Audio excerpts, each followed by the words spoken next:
All right. Hey, y'all. Hey. So, my name is Celeste. I'm a therapist from Boston. If you have never been here before, I want to say thank you so much for being here. I truly appreciate you. What I do on this podcast is I talk about things we go through. Sometimes I pop up with somebody and I do an episode with somebody that's doing something to empower the lives of others by sharing their story.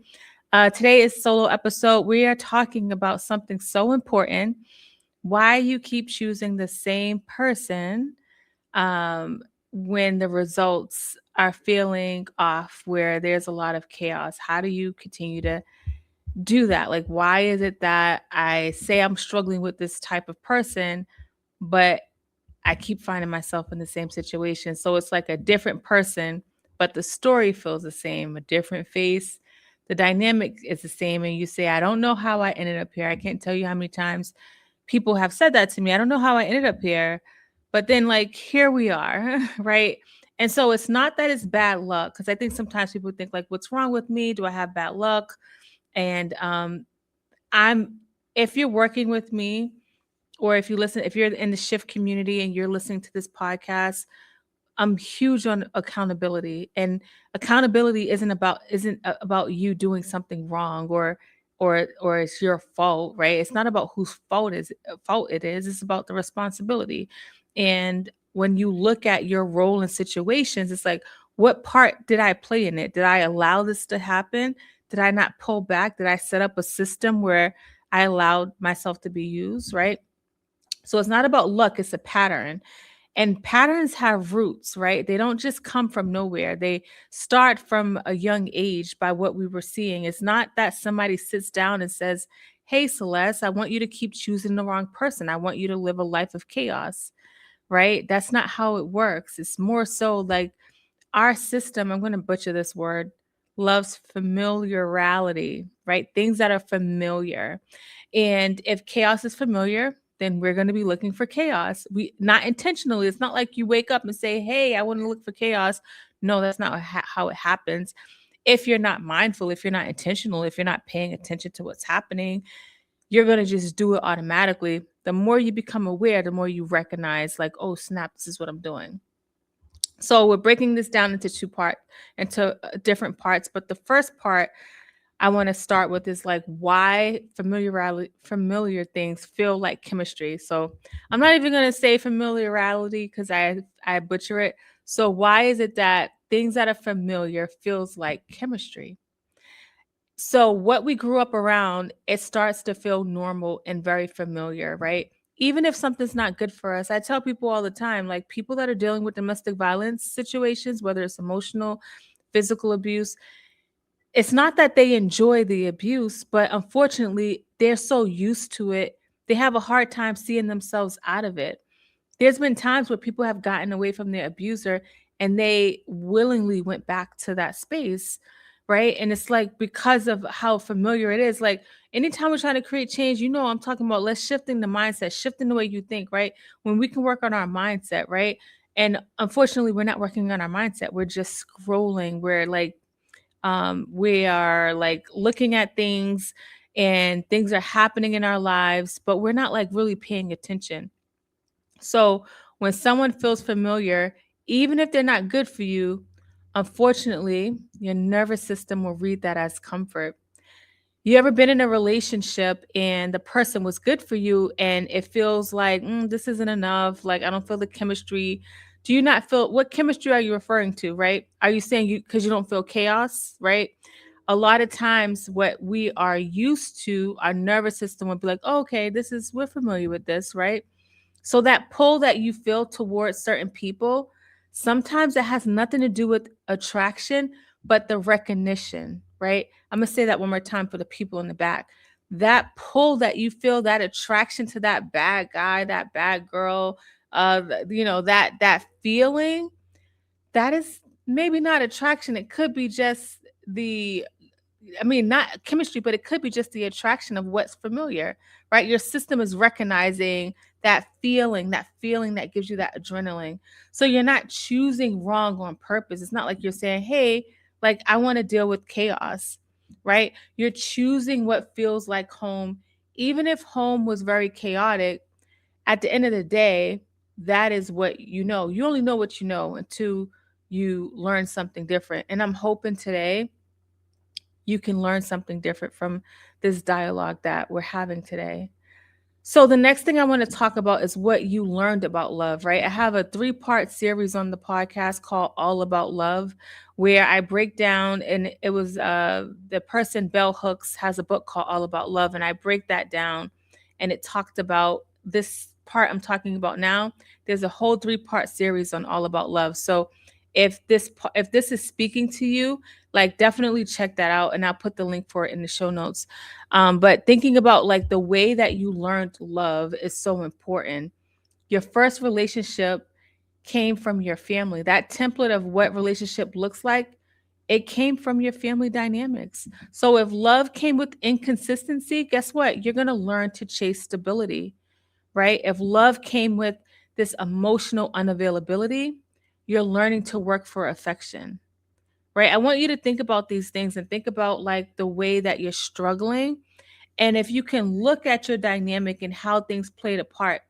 And this is not about blaming our caregivers or our parents, right? Because it wasn't like they said, hey, I want you to chase for my love and affection, right? There are some parents, they're not bad parents. There are some bad parents that have did some jacked up stuff, but there are some parents that are good, right? But they didn't know any better. They only knew what they knew. They only knew how to survive. They didn't know how to like love full wholly because they weren't even like loving themselves, right?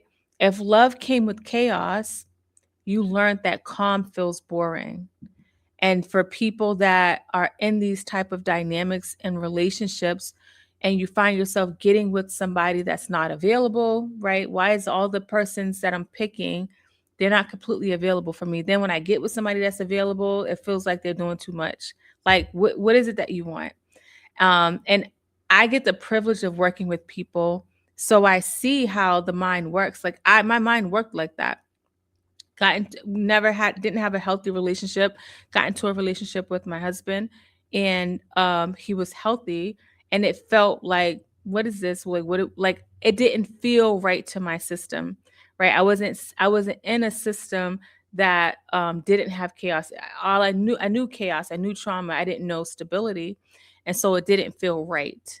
And I have a book called Relationship Goals where I kind of talk about this, about the importance of understanding like who you are and what you come with in a relationship, right? So you didn't choose the templates that came, but you're running them on autopilot, right? That so it's like, why does this keep happening to me? Let's look at our patterns. Let's look at how these things happen. And today we're talking about relationships and how we are running on autopilot. But I think in general, if you've been listening to this podcast for a while, I talk a lot about the importance of being still, the importance of paying attention to what is happening internally, because unfortunately, whether you choose to pay attention or not, those thoughts and things that are happening are dictating your perspective on life, right? So let's look at the patterns, right? The patterns to look for when you are dealing with this, right? If you're always the one giving more, you feel more alive when the relationship is intense, right? That's something that's important because I talk to a lot of people, and unfortunately, the calm, good person, the sparks aren't there. It's just not doing it for me. You know what I mean? But the person that's creating a lot of chaos, the person that's not always there. I know people have talked about how, oh, this person keeps calling and checking in. But the person that's not calling them and checking in, the person that is not always available, they hit them up every now and then, that's the person that they're drawn to. And I have to point out the inconsistency in what they say they want versus what they choose. And the lack of like spark and feeling that you're talking about is the lack of chaos that is not happening, right? So if you're somebody, you feel like I'm more alive when I'm in a relationship and it's intense, like pay attention to that, right? That might be a sign that you are choosing a pattern, right? If calm and consistent people feel boring, be honest with yourself if you said that to yourself, like the person, this doesn't feel right or it feels boring. If you confuse anxiety for excitement, right? Like these are telltale signs that you are choosing this pattern of chaos, right? It's one thing if you said, nope, I want chaos in my relationship. I want to be filled with the anxiety in my relationship, then go for it. Go for the pattern. But I've never met nobody that said that they want anxiety in their relationship, that they want chaos. I've never met somebody that said that. But when I look at their actions is they're choosing that route, but they're not consciously choosing it. Their system is choosing what's been familiar to them, right? Again, your first template to a relationship starts in the home. Like that's how you learned about what love looks like in the home. And then unfortunately, some people have had bad social interactions, bad first relationships. Like all of these things have shaped like the way we view things. Do we have to keep viewing them in that way? Absolutely not. But in order for that to change, we got to give our system new information, right? If you attract people who need fixing, and I know there's a lot of people like that, you find yourself looking for a project. If you are that person, pay attention. You might be choosing a pattern that is familiar, right? You ignore the red flags because the connection, it feels so strong, right? Early on, that connection, it feels so strong. That strong connection is, oh, I'm feeling something so familiar. I need you to really get clear with yourself, right? If this is speaking to you and if it's raising like a light bulb in your head, don't let this be the last time you pay attention to this, especially if you're somebody that is dating or you're in relationships and you're struggling with the type of relationships that you're engaging in. It's important to really think about this deeply. If you're not thinking about it deeply, or if you're not paying attention to the way you're doing things, you're going to feel like you're on a roller coaster ride and you don't have control over how to get off when you absolutely have control. If you find yourself making exceptions for the same behaviors, pay attention to that, right? Because what you know is familiar, your system is going to find a way to make it okay, right? When deep down inside, you know it's not okay. You know it's not okay that they talk to you that way. You know it's not okay that they disappear and they come back randomly, right? You know it's not okay with how you're being treated, right? Like, so pay attention to the exceptions that you're making to the behaviors that are happening. Those are just some of the ways that you can really like acknowledge if you are that person that is chasing what's familiar, right? And if it is you, be honest with yourself. Now, yes, you can be aware, but it's important to note that awareness alone is not going to fix this, right? Like I would say, there's a lot of self help books, but that knowing about what it is will not change it, right? So, knowing your pattern is like the first step, but it's not the finish line of it. You can know exactly why you do something and you can keep doing it. Like people know a lot of things about what's happening and they still do it because the pattern, it lives in your body and your nervous system. It's not just in your mind, it's like in your body. And this is why you need more logic, you need regulation. Your healing and your attachments means that you're learning how to tolerate what is healthy actually feels like, right? So if you're mindful on what you're choosing, you can start to recognize that even though healthy does not feel familiar, it is something that you need for yourself. When you speak power over your life, when you speak it like, I am going to be okay, like, I am going to choose somebody that is safe for me. When you start doing these things, your system starts to fall in line with the way that you're taking it, right? Your system only knows what you have been exposed to. And so, if you've been exposed to a lot of chaos, a lot of drama, a lot of trauma, that is unfortunately something that you might find a space you might find yourself in all the time. My exposure now is to a lot of peace. That wasn't the case for me over the years. But I changed my direction by like what I read, what I watched, the people who I allowed in my life, the boundaries that I decided to put up. A lot of times we're not putting up boundaries. And if you want to create change, we can know the thing, but we still got to work through it because, again, this stuff is in our body. And how you practice getting more in tune with your body through walking, meditation, maybe trying to start your day with you in the shower. Like if you're somebody that feels like you don't have a lot of time, a shower meditation can be part of it, right? Where you get in the shower, and in during that time in the shower is where you process your day, where you process what you have going on for the day, right? I want you to think about creating small micro moments that allow you to be present. And for some people, being present was very hard because there was a lot of like chaos and drama and trauma in that presence, right? So don't feel bad about having a hard time with being present. Give yourself grace and love yourself, and tell yourself like it's okay, in the moment to be safe, to be present. Present Being present is where peace is found. When we're being able to be present, we can hear our thoughts a lot more clear. So if any of these things that I talked about today around like the way that you're choosing your relationship, it speaks to you, I really want you to honor like where you are, right? Accept where you are and work on creating change. So as we're closing, like this is the shift I want you to think about, right? Because this is the Shift community. This space is to help you shift the way you think. It's not about change happening overnight, but it's in these small micro moments that changes start to take place. So it's important to know you're not broken. And maybe you say it with me, right? I am not broken, right? You're not cursed. I am not cursed. You learn to love in a certain way and you can unlearn it. I've learned to love in a certain way and I can unlearn it.